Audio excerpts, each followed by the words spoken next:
Alrighty, what the hell's going on, people?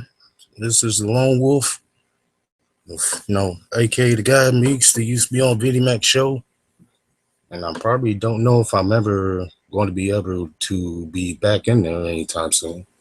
I don't know. Yeah, I might be wrong, but yeah, who knows? But anyway, I'm kind of here right quick to try to get something explained. It probably gets, what should I say? Maybe a better understanding for y'all.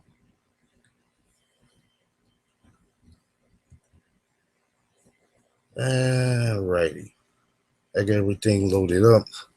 I'm trying to review back for the news that I tried to report earlier in the week, but I couldn't get it out right because I was speaking in a different language, I guess. I guess that sort of thing happens. But probably start off with the latest news on there for the inauguration day for old Donald J. Trump. And what all kinds of riots going out there. Going on out there, all kinds of riots going on out there.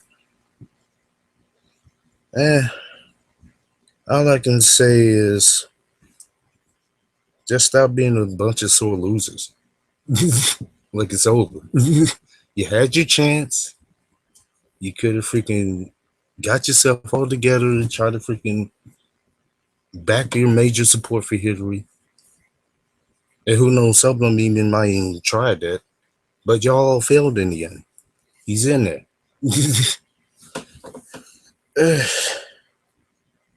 And I'm not saying I'm pro-Trump because I'm not really caring for either one of them bastards or just politicians in general. But Alito, you gotta freaking stop. You gotta stop freaking keeping the anger driving you. Or maybe I should rephrase that as you got to stop carrying on the anger inside and outside. Being all scoped up and sad over Donald Trump running. You just gotta freaking let it go. It's the reality is happening. All the signs could have told you that the world was coming to an end soon. Now, you didn't have to pay attention to the year of it, which they said it was in 2012? Yeah, I think that was supposedly the year after Mayan calendar, 2012. And we're already up into 2017. So, only for the leech for that. And that's about all I got for that for the freaking inauguration. That shit I don't really care for. Well, yeah, man, probably a little bit, maybe one more news bit about it. There's a big freaking deal and controversy going on about Donald Trump's son and him sort of in a way kind of disrespecting the American, I think it was the national anthem that was playing, or this maybe one of the processes that goes on during the inauguration where everybody has to stand and Donald Jr., well, I'll just call him Donald Jr., I don't know the fuck his real name. But little old Donald Jr. freaking sat down on there doing one of the processes that was going on. And everybody got, at least what I'm hearing, what I'm seeing out these freaking news reports on there is most of the people are getting mad and sucking over it. I gotta hold up for a sec.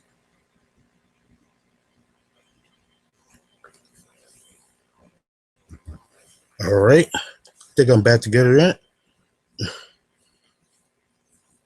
And as I was saying, there's a big fuss that everybody's going on rapping on about it. And I'm just thinking to myself, why I be so mad? I can't get understand when the kids coming from there. He's probably just lazed up and tired as hell. And plus, don't y'all know that kid's suffering from a bad condition? A secret bad condition that nobody knows. It's called lack of brain cells. That's sort of one of the symptoms. Somebody has a lack of brain cells on the inside. And so his thought process is very different from everybody else's. I believe the same condition might be in itself with Donald himself. So, and that part of it, we know, at least we know one thing: the freaking the condition he has, which I just looked up now, is called mental retardation. Yeah, that sounds familiar. But who knows, that trait could be sort of a hereditary trait that kind of spreads through the family.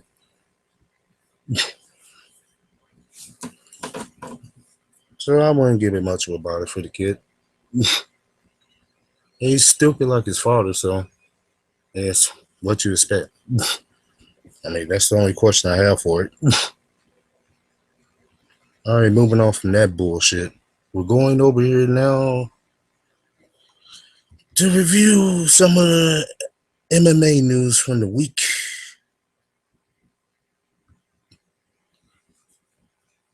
And there's freaking more people dropping more people dropping like flies now. And that another fighter in Jan Blachowicz. Yeah, I might have botched that name wrong. But he has suffered the injury and he's out against his bout with Ovince St. Preux for, and I think that's going to be up for the next fight night coming up. Which, oddly enough, there's now a UFC week. I don't think there might be on next week either. It could be on next week, possibly. I have to check back and think about it on that. But my boy Never Nuts fight night is coming up, though. But that's another guy going for that. And as of currently right now, they're still looking for an opponent for Ovince St. Preux to face.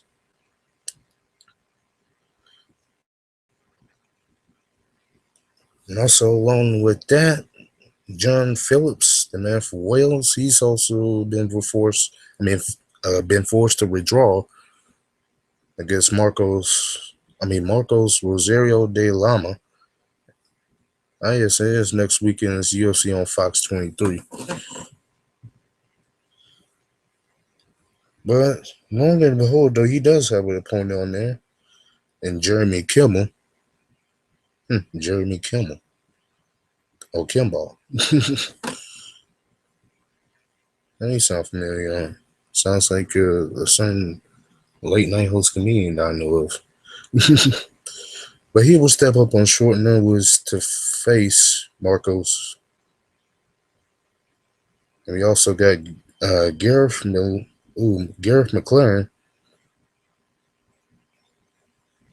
He's stepping in to replace Alex Nicholas. Again, going against Paulo Increde Costa.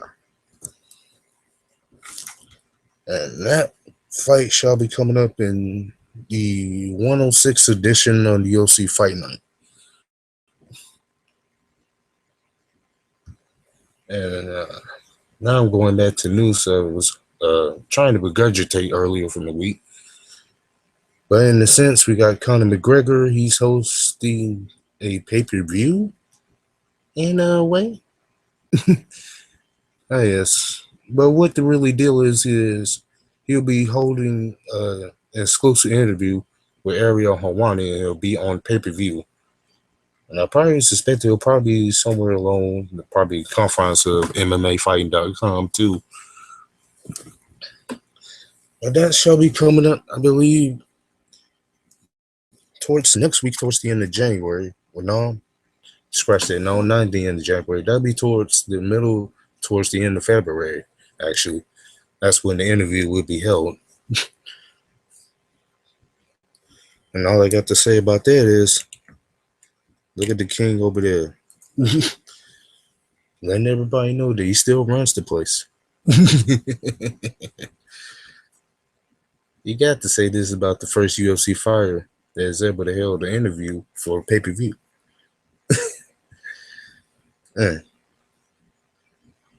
But hey, shit like that is why Conor McGregor is the king of UFC right now.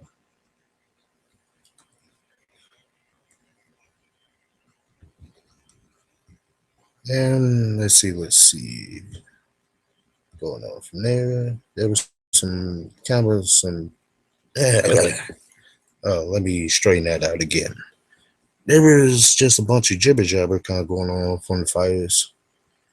We got along from Mark Hunt kind of stating about uh somewhat a little small bit about his legal battle, with the UFC, but kind of just speaking ill of the UFC in general. And also stating that they've been forcing him to fight Alistair Overeem, which, if I'm correct, should be coming up at UFC 209.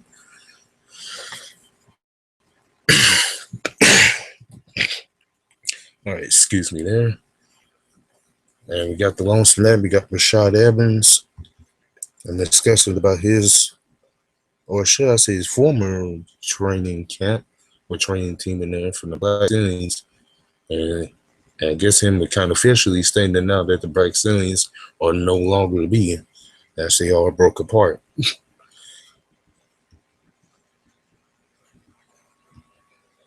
And let's see.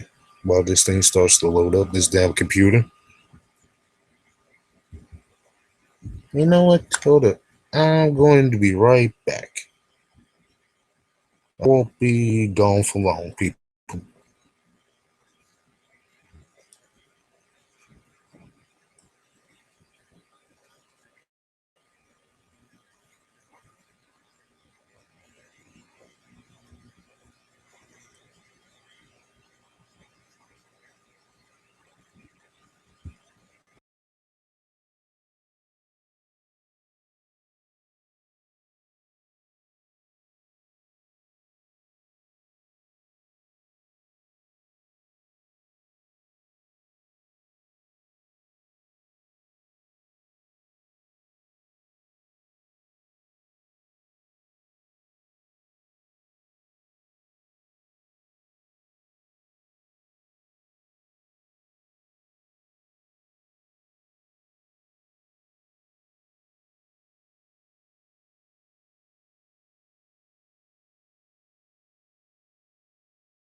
All right.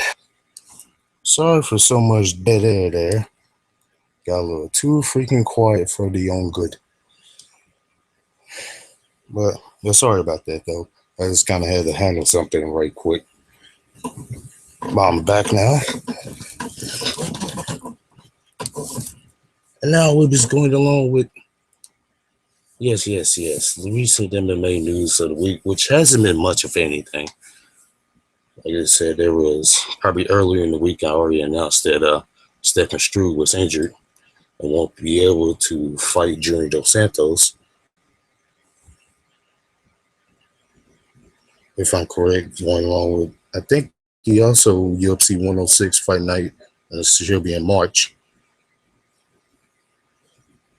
And also, if I'm correct, it was supposed to be slated to be in the main events, which kind of puts that card in maybe somewhere, but dire situation, not too much or so. But it's nevertheless, it's not good that he's ended up injured and has to take time off. Let's see. You got BJ Penn kind of releasing a nothing statement about his future, in the sense that he'll go back and he'll review over everything that's going on for the fight card. For the fight camp and the fight itself. And At least all I got to say from there is there's nothing to review. Just go retire. Just sit the fuck down. Like, seriously, sit the fuck down, BJ. Sit down. Just take a freaking paid job. Go work in the office. And don't think about just going back fighting. You can just go on that train. But don't think about going back here trying to fight any of these young guns in MMA. There's all these cats out here dancing past you now. I mean, you used to be one of the greats. You was a freaking great talented fighter, but you don't have it anymore. You can't go out there and display that performance that you displayed and expect that you can compete for a championship. It can't be done. But okay, that's enough of that.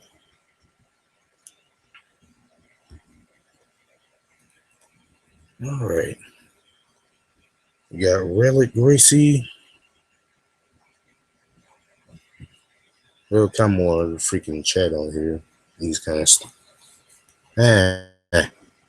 Fuck Relic Gracie Hill. That was the wrong bit anyway. Wrong bit of news for there. I was trying to find one more tidbit before I move on to the NFL. Well, let's see. In case there's anything else, just small tidbits include Big John McCarthy, who will be announced as the referee for tonight's Bellator main event. And the last fight of Tito Ortiz's career. There you got Tony Ferguson, kind of, well, I guess kind of getting somewhat of his reaction to the news about Conor McGregor, and just stating it just simply so, calling him a little bitch. Yeah, that's about all to go from there. Let's move on to the NFL. Well, no.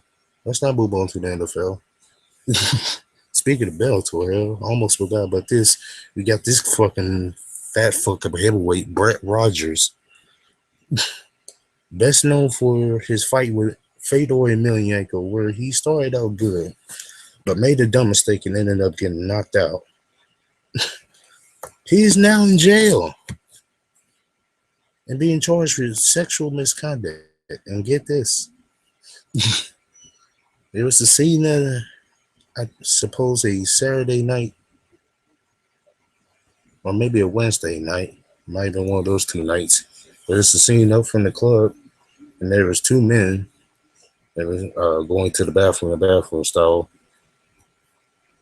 and both men, and as they reported on there, was approached by Brett Rogers, where one was well, kind of getting ready to get out of the bathroom. He kind of grabbed up from his chest and grabbed it all the way down.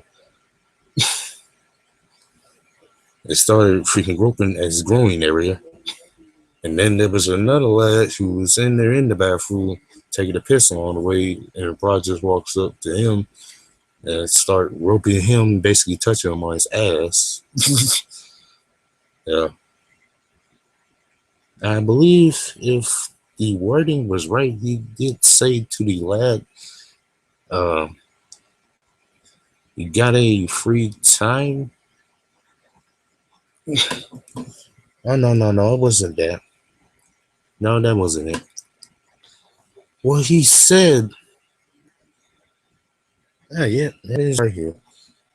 Yes, when the man, he said that,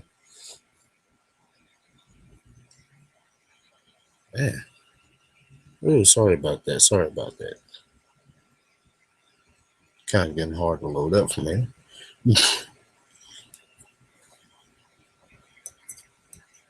All right, that's where he said. We finally got it loaded up, and he actually said to the lad that, hey, you want to be my bitch? I mean, you want to be my girlfriend tonight?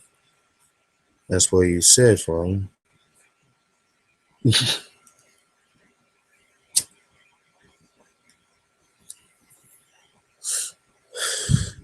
And I think supposedly after that,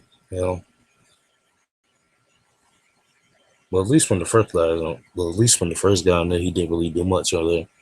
The second lad started to push Rogers away from me, and then Rogers smiled at him and kind of went approaching towards him more before I think there was other people that started to come in from the bathroom and kind of heard the ruckus from both of them kind of starting to chubby along and them yelling and sued to break the fight up from there before it got even more dangerous. Yeah.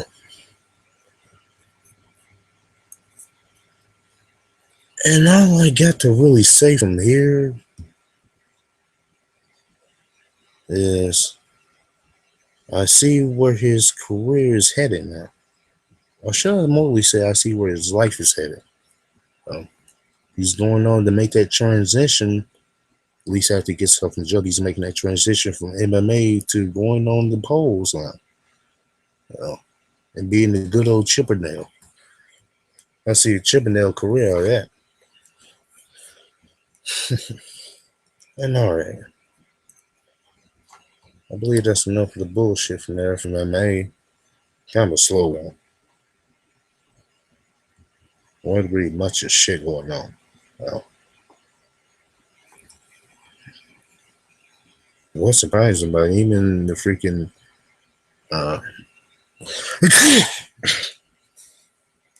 yeah, excuse me, man. That was a serpent sneeze. A snorting sneeze. Yeah. Well, as I was about to say, hell, the press conference, well, yes, the press conference on there from Bellator 170. They had its exciting moments on there from, at least from Tito and Chael.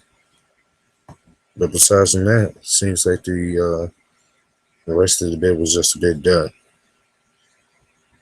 But I do got to say that if you freaking want to, you got to check that out. There's the freaking riff-raff going on between them. That was pretty funny. Pretty one-sided along the way, but it was also funny as hell on that.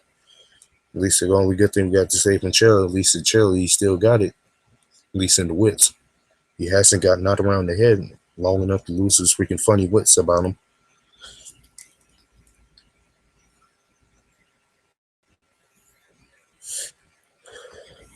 Now, onto the game, right?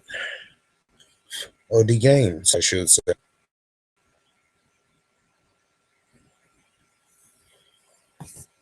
And what the early game will start, which is Green Bay going against Carolina.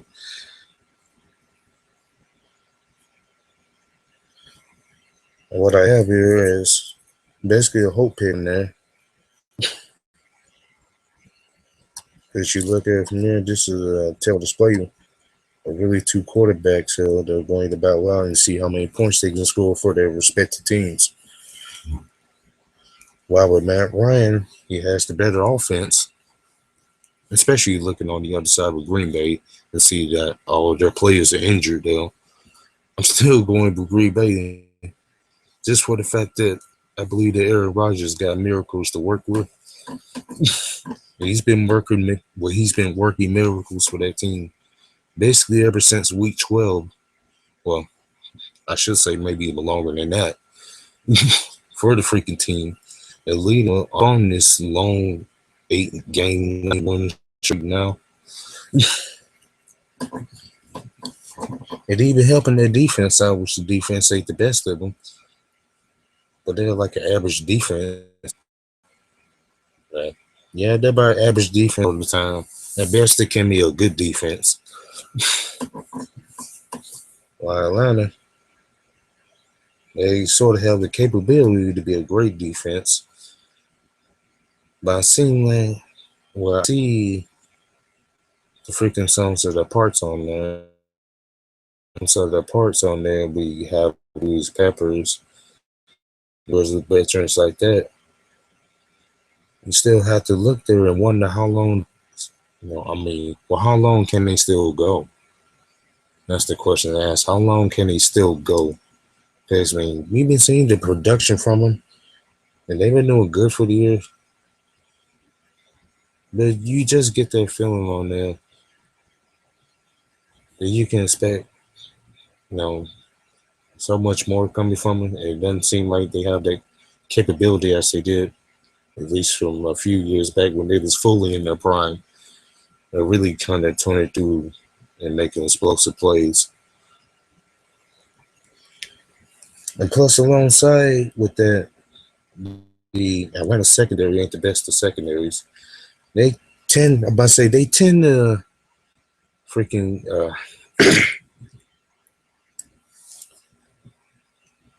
as I was gonna say again, they tend to freaking lead their a little too open now in a bit.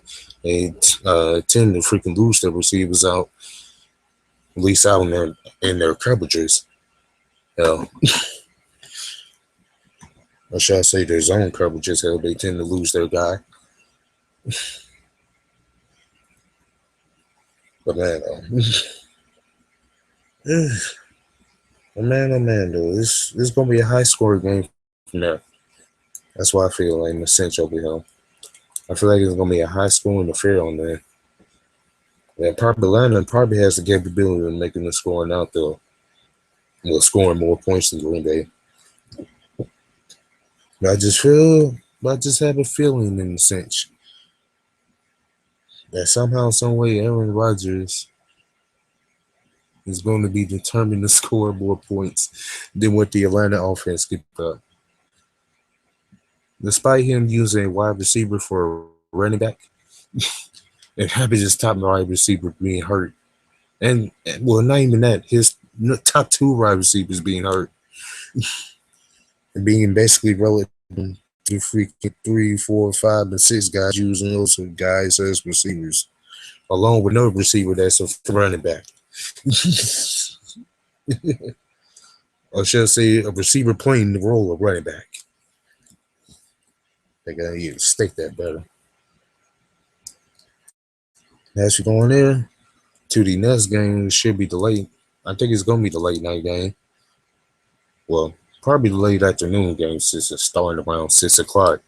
We got two of the more balanced teams out here that are left in the playoffs, and the Pittsburgh Steelers going down to New England to face the Patriots. And man, oh man, I did pick the Patriots to go into the Super Bowl, but I'm sticking with them for now. But man, it's just so risky though, because the biggest component on there, and the problem I have a feeling that the Patriots might have to deal with is just the freaking pass rush of the Pittsburgh Steelers. And I'm not sure it's surely capable of that offensive line for the Patriots can really hold up. That's probably going to be one of the key matchups to look around for there. And probably more in the sense, the other key matchup on there is what Ben Roethlisberger is going to do going up against that New England defense. Defense is leading the league in points. Or should I say points scored there. They're the freaking leading, well, they're the league leaders in getting points scored on them. We only having teams only score, it should say probably around the average of 17 points a game. And that translates to you're not gonna find easy ways to score in that New England defense. That's where it all translates to.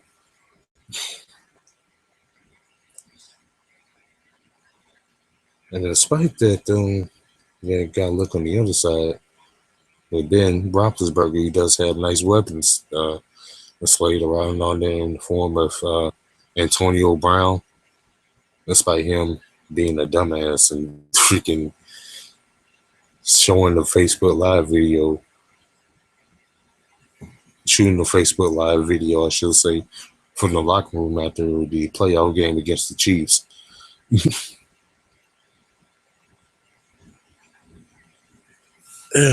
And the other cat in there, Le'Veon Bell, a very efficient running back, one of the top running backs in the league, and really one of the more balanced running backs, probably the best balanced running back in the NFL.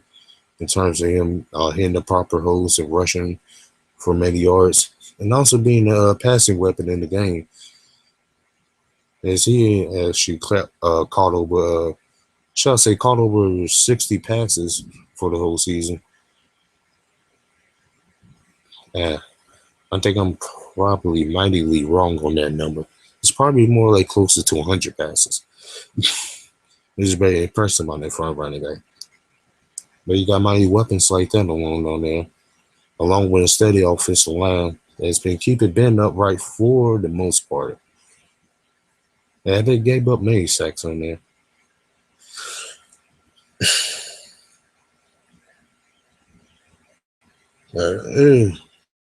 It's gonna be hard to really score on their defense though, because the defensive secondary is a really good secondary. They know how to cover. They don't make mistakes.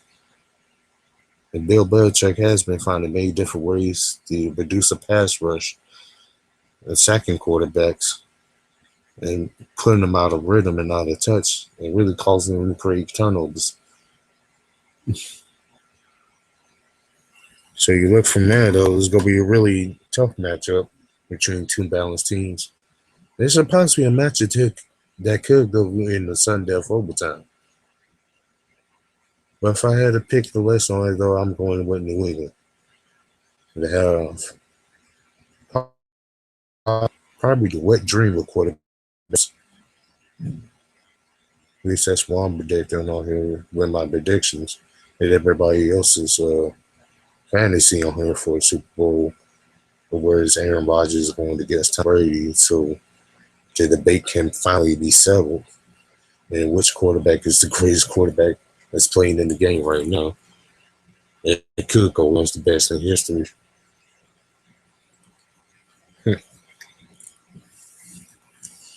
I have a feeling that question's already been answered. And I mean, in both of those questions. But nonetheless, though, that's what I see going to the Super Bowl.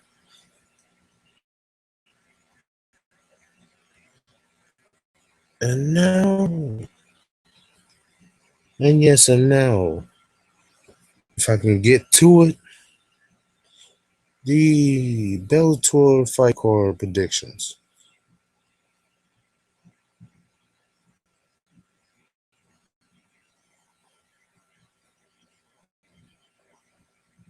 Right below said we're going to start with the Prince.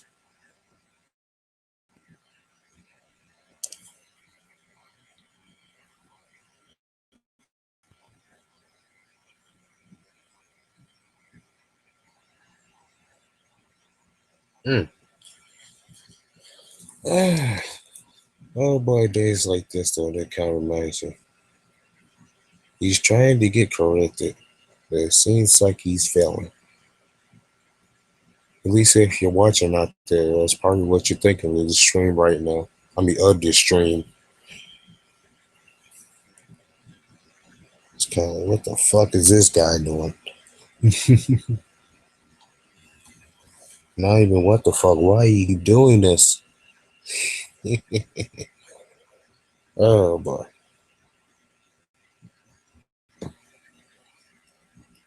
Well, yeah. If I'm correct, this should be the first fighter for the prelims. As we got Ian Butler with a record 3-2 going against Jacob Rosales with a record of 4-2. And boy, I gotta tell you, I do not know anything about any of these fighters on the card. The only fighters on this card I probably know of is probably the two guys in the main event. And maybe a couple third ones. So. I mean, should I say maybe a couple others, but that's it.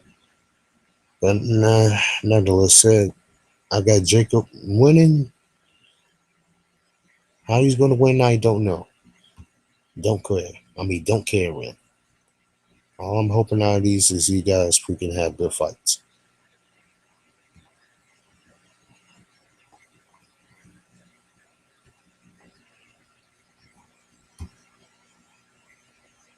And from the next fight, oh yeah, I should say for that last fight. That last fight was a lightweight fight. In the next fight, we got a women's flyweight. Yeah, women's flyweight fight. Christine Daniels with a record of 2-2, going against Colleen Schneider. Yeah, I think it's Colleen Schneider with a record of 10-7. Crap. He does have a lot of fights on here. 17 fights total. So I might go with Colleen here. I think I'll go here for the win over Christine. The next fight, we got a featherweight bout, a men's featherweight bout with Cody Bollinger and a 19-6 record. And someone who I think might be from the Ultimate Fighter. And we got another guy here, Henry Corrales, who looks like a smaller version of Alex, if that's even possible. Yes, his record is 12-3, and I predict him to lose. Next fight is a welterweight fight with John Merciato, or Mercio. Yeah, John Mercio going against Guillermo Bombay. And that's what John's record is 8-7, and Guillermo's record is 8-3. I got Guillermo to win. And next fight is a middleweight fight with Keith Berry with a 15-13 record. I'm going against another cat from the Ultimate Fighter, Kevin the Kid Casey. And 9-5, 9 wins, 5 losses, and looks like 1 draw. And I got Kevin Casey to win. And I'll be right back. Seems like something's on the rush.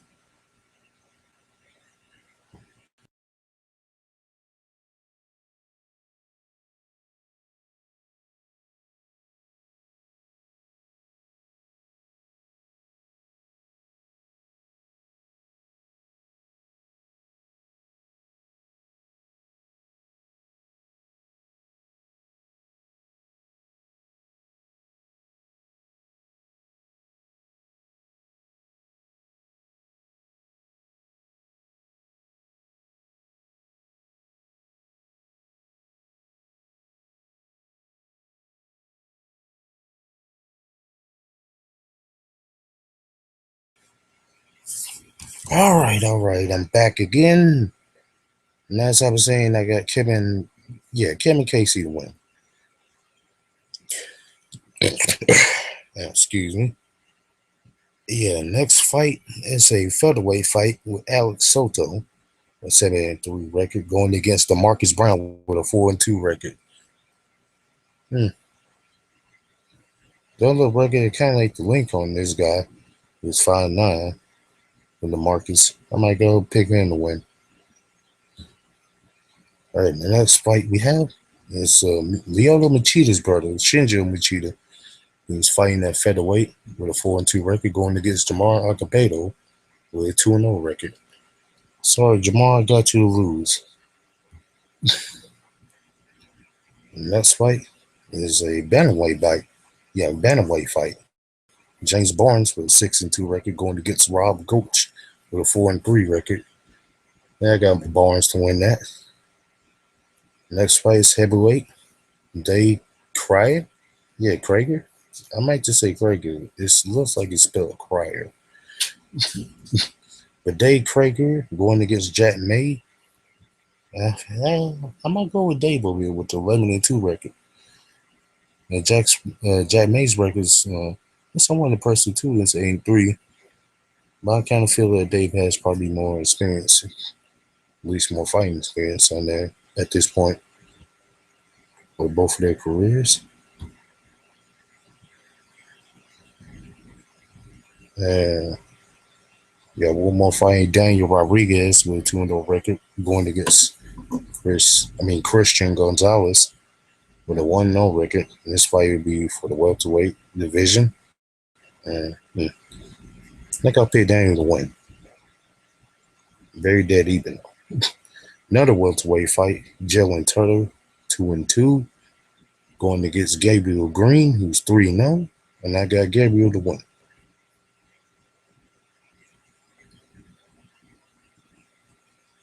And possibly the last fight. Yeah, that was the last fight. Well, let's just chill right here and get to the main card now. Where looks like the first fight is Relic Gracie, who's 3-0 so far. He's going against Hisaki Kaito with a 6-2 record. And the same lad who knocked out Joe Schelling twice. Once in the Bellator MMA fight. And he knocked him out again in kickboxing. And the second one was even worse because kickboxing is Joe's specialty. And he got knocked out by Hisaki. So I'm going with him to win.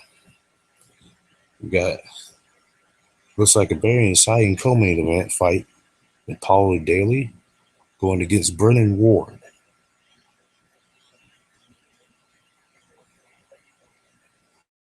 Really tough to really call from this one though.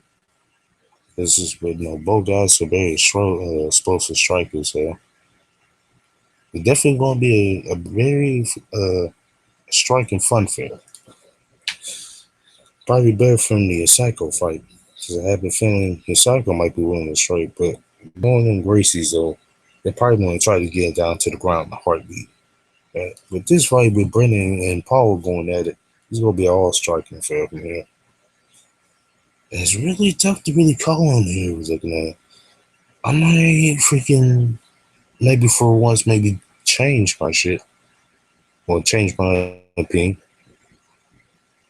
Yeah, I think remember last time I had this, I had Brennan winning, but kind of looking up to it, kind of looking at now with the events tonight, and knowing what we know now, seems like much change, but it's still a close raise your edge fight to me. I think it's probably a fight that's definitely going to decision. I have Paul Daly winning. Both of them, it's going to be tough to both guys, though. They probably one trick ponies in terms of striking. With Paul, with his signature left hand, and Brandon with impressive right hook of his own. And man, it's going to be a barn burner for them to watch. And the next fight from there, Emmanuel Sanchez going against Georgie Kawahaya. This might be somewhere the same fight for going on there. Both these guys, at least from watching them so far in Bellator, haven't been in too many boring fights.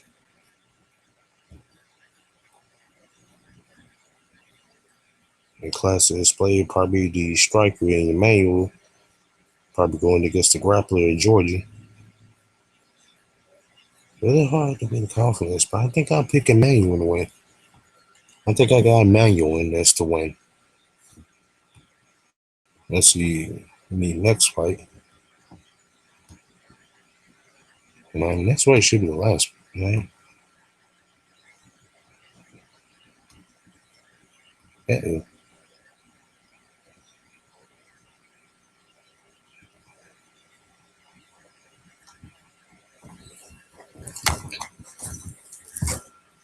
All right.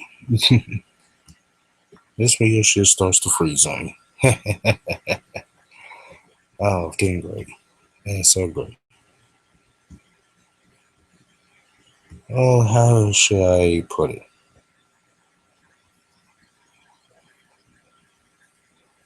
It's all froze to death. It's probably so frozen to death I can't even see your comments. But then again, who the hell will be watching this anyway? Especially at this time of the morning. It's like fucking, maybe 10 o'clock here in the central. Yeah, people like Shoojak right now are probably freaking busy over there doing either getting ready to party or getting ready to freaking have the nightlife. Who knows?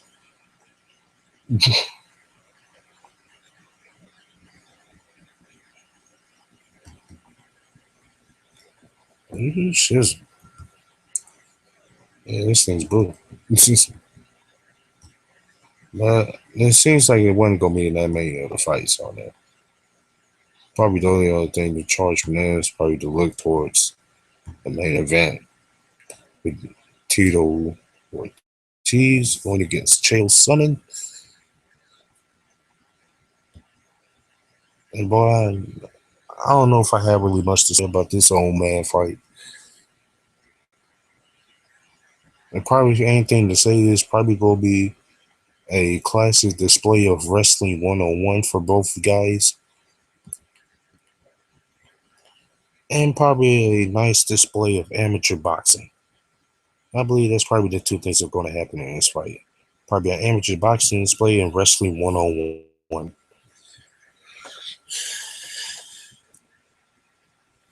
And I feel a little more in the order up hand. I probably will go with Chael to win.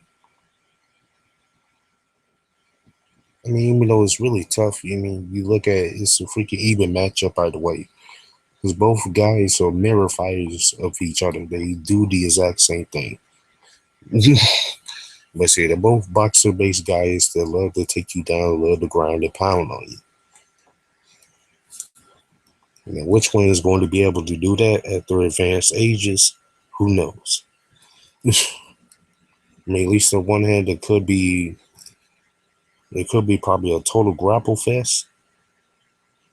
That could be that sort of a fight. Or the other kind of a fight could be a sloppy striking fest. Those are like probably the two guarantees you probably have to look at from that. Well, maybe not the two guarantees, but the two possibilities, at least for me, of how I see this fight going. But even looking at it nonetheless side of the way, I kind of still feel confident in picking Cheryl to win.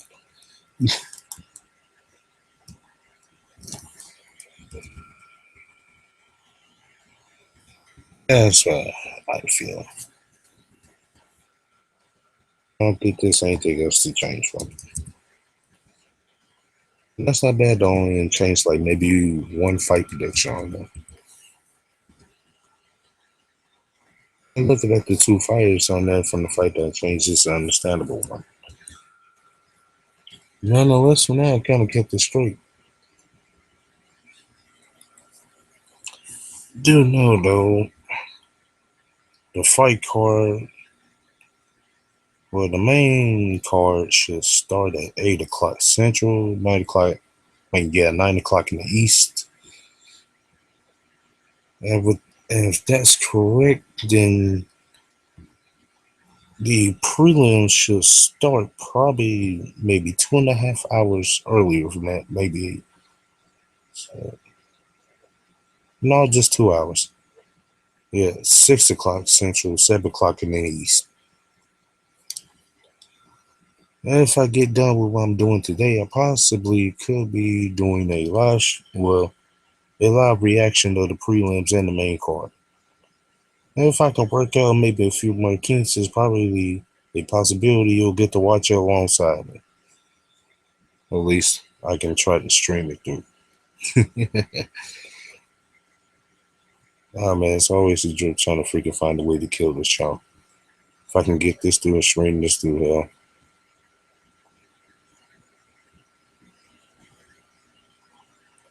Uh, Alright. There's actually freaking another fight on here that I forgot. As we got Derek Anderson with a 14-2 record going against Derek Campos with a 17-6 record. This fight will be for the lightweights, again, the lightweight division. And kind of another toss-up sort of fight. I feel like Anderson might be the better fighter in my opinion, at least from watching him and watching Derek. But see, not knocking Derek Campos though, he's a good fighter on there. I feel like he doesn't really have that intensity to really go through and finish people. So I'm picking with Anderson to win. And with that being said, this is finally over. We're at the end. I wish I had some shut the fuck up music to freaking play here. I probably could do that a little later. But anyway, this is Lone Wolf signing off and possibly seeing you guys a little later for Bellator tonight. Oh yeah, and by the way, the NBA too, because we got San Antonio going against the Cleveland Cavaliers. I'll probably be maybe doing the live reaction of that and trying to keep up with Bellator. I don't know how the hell that's going to work. But anyway, I'll see you guys later on tonight. Peace out. And all hail Hitler.